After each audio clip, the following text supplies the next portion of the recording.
You are exhausted because you keep trying to explain your heart to people who have already chosen their version of you. You replay conversations at night. You rewrite messages. You search for the perfect sentence that will finally make them say, "Now I understand." But what if they understand more than you think? What if they know exactly what you mean, and they reject it because your truth threatens the role they assigned you? They liked you when you stayed quiet. They trusted you when you had no boundaries. They called you kind when you kept abandoning yourself for their comfort. Then you changed. You said no. You stepped back. You stopped apologizing for needing peace.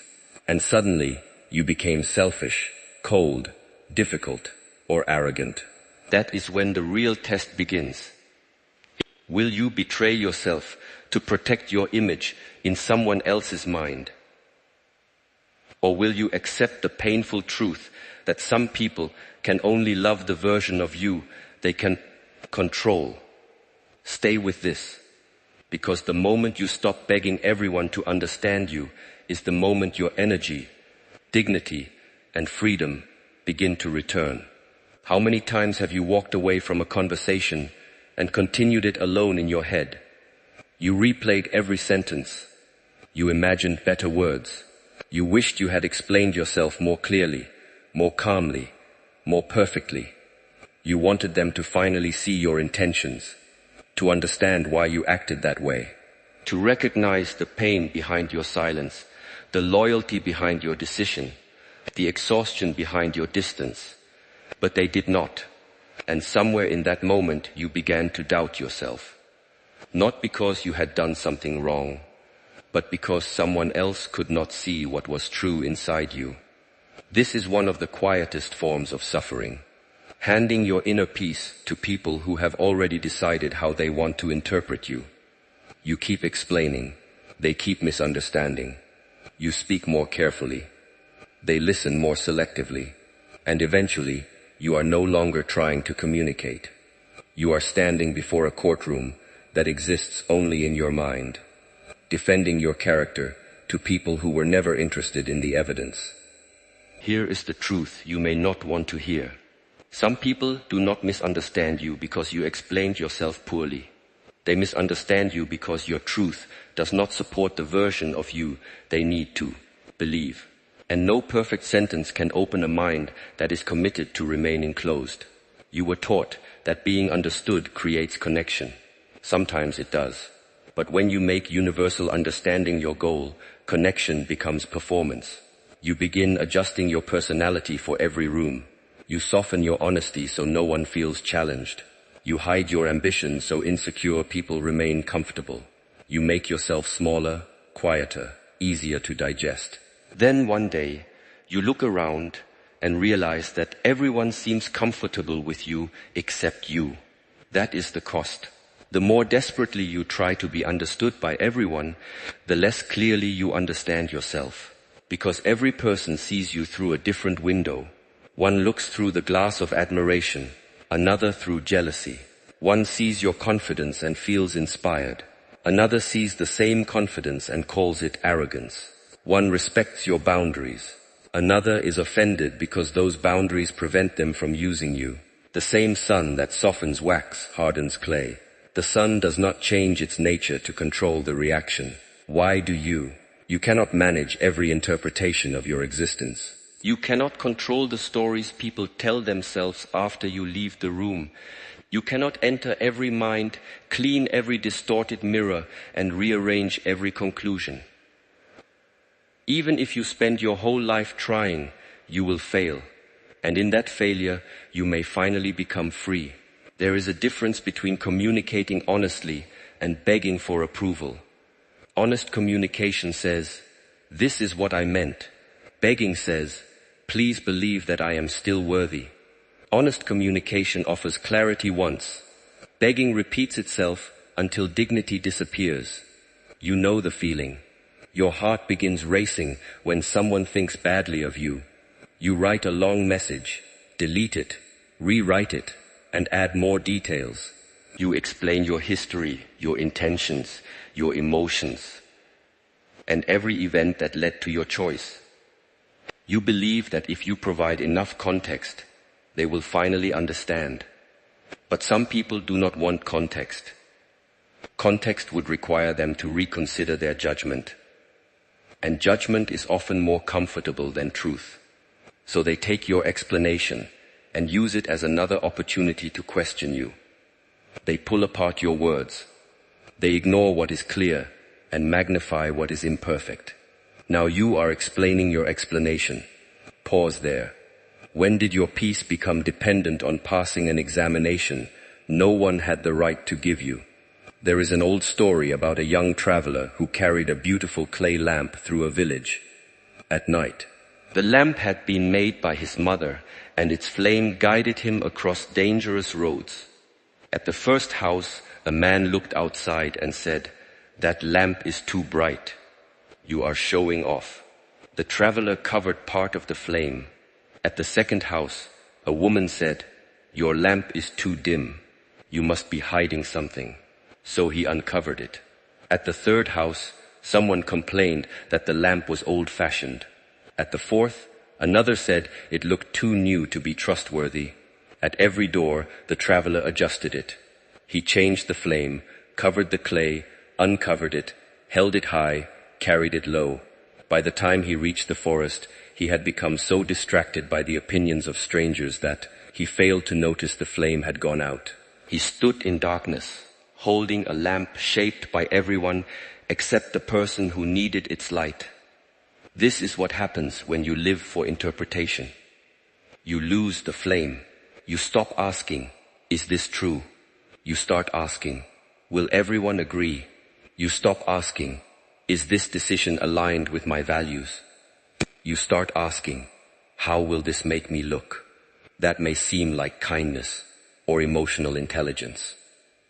But often it is fear wearing respectable clothing. The fear of rejection.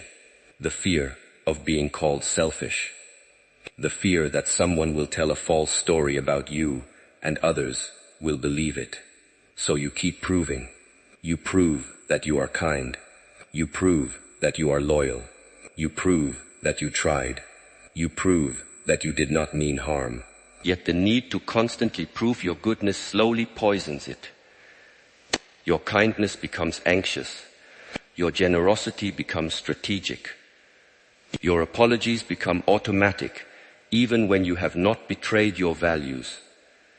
You begin apologizing for taking up space, for needing rest, for saying no, for changing, for no longer accepting what once wounded you. Listen carefully. Growth will make you harder to understand for people who benefited from your confusion.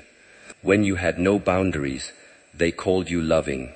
When you created boundaries, they called you cold.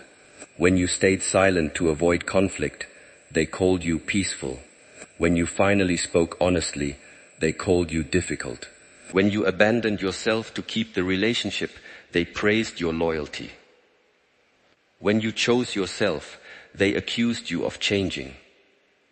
They are right about one thing. You did change.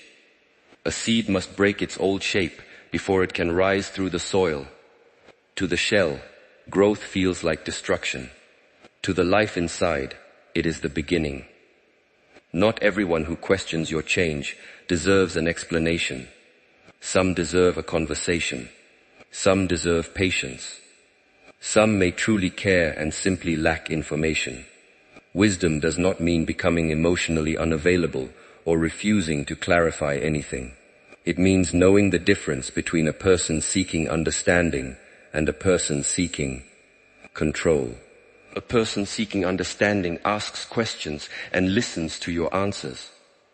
A person seeking control asks questions only to find new openings to challenge you. One becomes calmer as clarity grows. The other becomes more agitated because your clarity removes their power. Pay attention to what happens after you explain yourself. Do they try to meet you in the truth? Or do they move the standard again? Do they acknowledge your perspective? Or do they punish you for having one? Do they want resolution or submission? These differences matter. You do not need to become hard. You need to become clear. Water is soft, yet it does not apologize for flowing downhill. It moves according to its nature. When a stone blocks the path, the water does not stand there explaining why it needs to pass. It finds another way. Your life needs that kind of clarity. You are not required to attend every argument you are invited to. You are not required to correct every rumor. You are not required to defend yourself against every opinion formed without your presence. Sometimes silence is not weakness. It is the recognition that your energy belongs somewhere more useful. But be honest with yourself. Sometimes you say you want to be understood when what you truly want is to be approved of. Understanding and approval are not the same. Someone can understand your decision and still disagree. They can see your reasoning and still choose a different path. Maturity allows this. It says you do not have to agree with me for me to remain grounded. The immature mind experiences disagreement as rejection. It believes every conflict is a threat to identity. So it fights, persuades, performs, and overexplains. But when you know who you are, disagreement loses its teeth. You can listen without collapsing. You can reconsider without abandoning yourself. You can apologize when you are wrong without treating every accusation as truth. That is real inner discipline. Not stubbornness, not arrogance, not emotional withdrawal. Discipline is the ability to remain open without becoming shapeless. A mountain does not chase every cloud that covers it. The cloud passes. The mountain remains. You have spent too much time chasing clouds. A stranger's comment ruins your evening. A relative's judgment changes your decision. A friend's silence makes you question your worth. A person who barely knows you says something careless, and suddenly you place their opinion above years of your own experience. Why? Because part of you still believes acceptance equals safety. Perhaps there was a time when it did. Maybe you learned early that peace depended on reading the room. You became skilled at noticing shifts in tone, facial expressions, and moods. You knew when to speak, when to disappear, when to become agreeable. You became understandable because being misunderstood had consequences. That adaptation protected you then. But what protects a child can imprison an adult. Now, a disappointed face feels like danger. A delayed reply feels like abandonment. Someone's disapproval feels like proof that you have failed. So you rush to repair emotions you did not create. You explain yourself before anyone has even asked. You offer reassurance while your own heart remains neglected. You call this empathy. Sometimes it is. Sometimes it is self-erasure. The challenge is not to stop caring what anyone thinks. That would not be wisdom. Human beings are connected. Feedback matters. Reputation matters. Your actions affect others. The challenge is to stop treating every opinion as equal evidence. Some opinions come from people who know your character. Others come from people who know only a moment. Some feedback comes from love. Other feedback comes from projection. Some criticism reveals a blind spot. Other criticism reveals the critic. Wisdom asks, who is speaking? What have they observed? What do they gain if I doubt myself? Do their actions reflect the values they are demanding from me?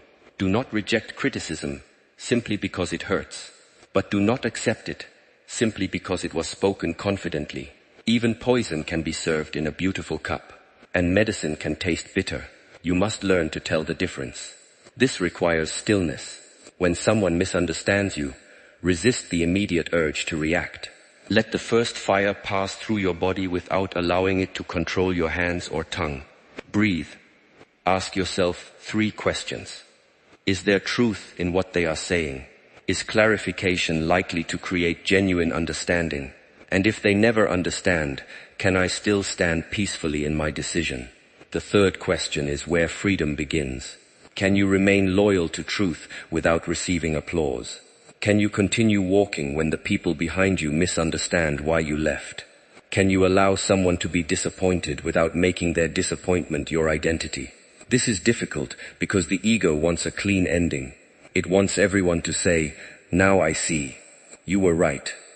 Life rarely offers that ending. Sometimes you do the right thing and are still called wrong. Sometimes you leave respectfully and become the villain in a story told without your voice. Sometimes you give your best, fail anyway, and watch people reduce your entire effort to the outcome. Sometimes love requires a boundary the other person will never forgive. What will you do then? Will you betray your own conscience to preserve a flattering image in someone else's mind? Or will you accept the discomfort of being misunderstood? There is a loneliness that comes from standing in your truth, but there is a deeper loneliness that comes from abandoning it. The first loneliness passes. The second follows you into every room. You may be surrounded by people who approve of the version you created for them, yet feel unseen because no one is meeting the real you. They cannot. You hid that person to remain acceptable. This is the painful paradox. When you try to be understood by everyone, you often become known by no one. Because real understanding requires truth. Truth creates contrast. It reveals what you value and what you refuse. It shows where you stand. The clearer you become, the more some people will feel connected to you, and the more others will move away. Let them, not with bitterness, not with superiority. Let them with respect. You do not need to turn every separation into a war. Some people are not enemies. They are simply no longer aligned with the person you are becoming. A river does not hate the land it leaves behind. It continues toward the sea. You can bless what was and still refuse to return. You can appreciate someone and recognize that their access to you must change. You can understand their pain without allowing that pain to dictate your life. Compassion does not require surrender. This is where many people become trapped. They believe that because someone is hurt by their boundary, the boundary must be cruel. But discomfort is not always harm. A locked door is uncomfortable to someone accustomed to entering without permission. That does not make the lock unjust. A child may be upset when prevented from touching fire. The pain of disappointment does not mean the protection was wrong. Your responsibility is to communicate with honesty and respect. Your responsibility is not to guarantee that everyone feels pleased with what you say. You cannot speak truth and control its reception at the same time. You can choose your words. You cannot choose the ears that receive them. Some ears are listening for meaning. Others are listening for ammunition. Speak accordingly. There are conversations worth having. Have them fully. Put down your defenses. Admit where you caused pain. Do not hide selfishness behind the language of boundaries. Do not call avoidance peace. Do not use silence to punish people, and then pretend it is spiritual maturity. Silence can be sacred. It can also be manipulation. Know your motive. Are you silent because the conversation has become destructive, or because you are afraid of accountability? Are you protecting your peace, or protecting your ego? A disciplined life requires this level of honesty.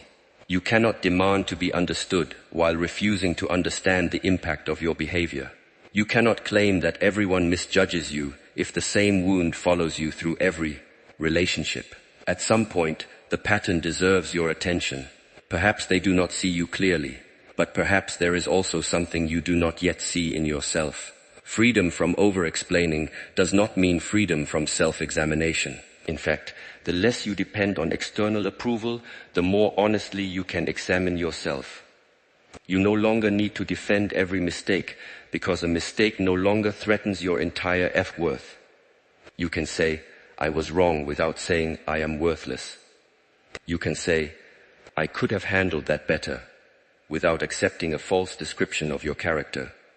You can change because truth asked you to change, not because pressure forced you to perform.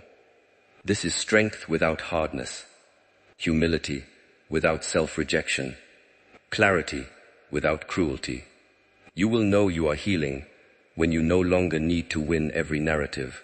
Someone may believe you are selfish. You check your actions, your motives, and your conscience. If correction is needed, you correct. If not, you continue. Someone may believe you failed. You look at what the failure taught you. You rebuild without begging them to recognize your courage. Someone may misunderstand your silence. You decide whether a sincere explanation is useful. If it is not, you allow the misunderstanding to exist. At first, this will feel unbearable. You will feel the old urge to chase them, call them, send one more paragraph.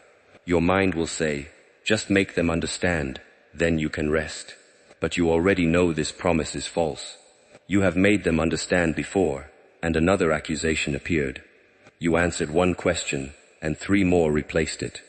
You proved your loyalty, and the test became harder. There is no finish line when another person's insecurity is writing the rules. So stop running. Stand still. Let the silence reveal what constant explanation was hiding. Who respects you when you no longer overperform? Who stays when you stop proving your value? Who listens when you speak once, clearly and calmly? Who only feels close to you when you are confused, apologetic, and easy to control? Silence answers these questions. Not immediately, but accurately. You may lose people. This frightens you. Yet what exactly are you losing if a relationship depends on your permanent self-betrayal? You are not losing connection.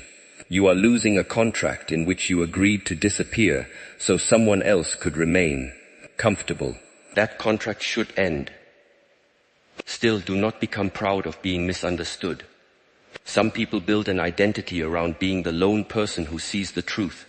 They reject every perspective, romanticize isolation, and call themselves deep because no one can reach them. That is another trap. Your goal is not to become impossible to understand. Your goal is to stop requiring universal understanding. Remain available to honest connection. Explain yourself to people who have earned access to your inner world. Offer context to those who listen with care. Repair what you have damaged. Learn to speak more clearly when your communication has been careless. But do not drag your truth from door to door, asking strangers to approve it. Your life is not a petition. Your character is built through repeated action, not endless explanation. Over time, your choices will speak. The people capable of seeing you will notice. The people committed to misjudging you will reinterpret even your best actions. Let time reveal the difference. A tree does not announce that its roots are deep. It remains standing when the storm arrives. Build roots. When you know your values, you do not need to invent an identity for every audience. When you know your intentions, you can examine criticism without being destroyed by it. When you know your direction, you can tolerate the discomfort of walking alone for a while. But knowing yourself is not a feeling, it is a practice. Sit with yourself without distraction. Ask what you truly believe, not what your family taught you to repeat, not what your friends reward, not what earns attention online. What do you believe when no one is watching? What kind of person do you want to be when there is no praise for being that person? What will you refuse, even if refusal costs you belonging? What will you choose, even if no one understands? These questions form the foundation beneath your feet. Without that foundation, every opinion becomes an earthquake. With it, opinions become weather, some pleasant, some harsh, none permanent. You do not need to hate people for misunderstanding you. Often, they are seeing through the limits of their own experience. A person who has never witnessed healthy boundaries may interpret them as rejection. A person accustomed to chaos may distrust calmness. A person who survives through performance may be disturbed by authenticity. Their interpretation may be incorrect without being malicious. This is why compassion matters. You can say, I understand why you see it that way, without saying, therefore, your view defines me. You can hold two realities. Their feelings are real, and their conclusion may still be wrong. You can care without surrendering your center. This is emotional maturity. It does not demand that every conflict produce a winner and a loser. It does not turn every misunderstanding into betrayal. Sometimes two people simply hold different maps. You do not have to burn yours to prove that you respect theirs. Walk carefully, though. Your desire to be understood may return in subtle forms. You may post indirect messages, hoping a certain person sees them. You may imagine future success as revenge against everyone who doubted you. You may work not because the work matters, but because you dream of forcing others to admit they were wrong. This still gives them control. If your success is built to answer your critics remain the architects of your life. Do not climb a mountain merely to shout down at those who stayed below. Climb because the higher air calls something honest out of you. Climb because discipline reveals who you are. Climb because the path itself is worthy. And when you reach a new height, do not waste the view searching for the faces of people who doubted you. They may never look up. Your peace cannot depend on their recognition. The most powerful moment is not when they finally understand you. It is when you no longer need them to. That moment may arrive quietly. You will notice that you have stopped rehearsing explanations in the shower. You no longer check whether they saw your message. You stop imagining the conversation in which you finally prove your innocence. Your energy returns. The energy once spent managing perception becomes available for creation, discipline, love, health, and meaningful work.